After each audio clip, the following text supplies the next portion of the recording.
Came home from work only to find a puddle of water on the floor in front of the refrigerator. This isn't good. There's a lot of stuff in there that could go bad real quick.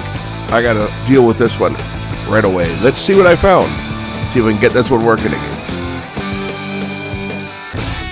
Got home from work. I find that my freezer is not blowing cold air. Now what happened is somebody was using the ice maker. I'm already emptying this out.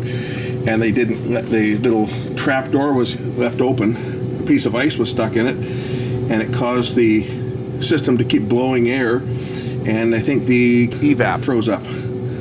So fun times ahead. I have to completely empty what remains in here and find a place to put it in the other freezer and in ice chests and stuff. And then I'm going to have to probably take that back plate off.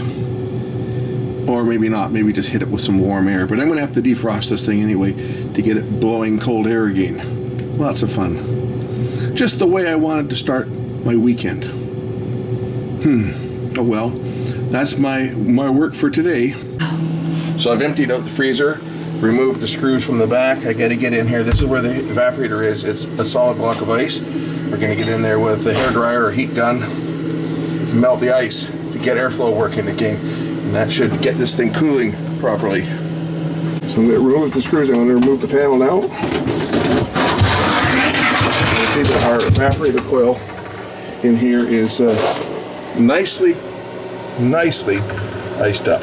We're going to use the heat gun and defrost this. Defrost it slowly. What happens is ice builds up and then the air can't get through it.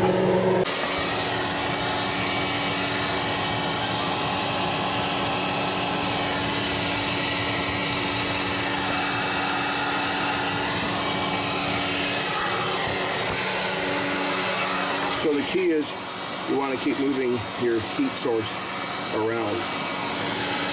Now I've got the compressor turned off now, so it won't try to cool until I get this ice melted, and then we'll turn it on. All in all, the process took a couple of hours from start to finish. And another couple of hours to get it cold, and then I had everything stored on ice in ice chests, so nothing defrosted. Another cause of this is overloading your freezer so that the air can't circulate, or putting that one extra thing in that prevents the door from fully closing, because then what happens is moist air gets drawn in and it freezes on the evaporator.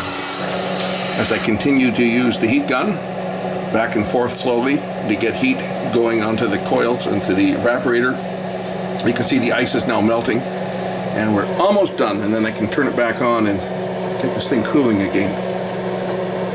This is what happens when you overload your freezer and stuff it too full. And also what happened in this case was a piece of ice, an ice cube got stuck in the little door that keeps the cold in.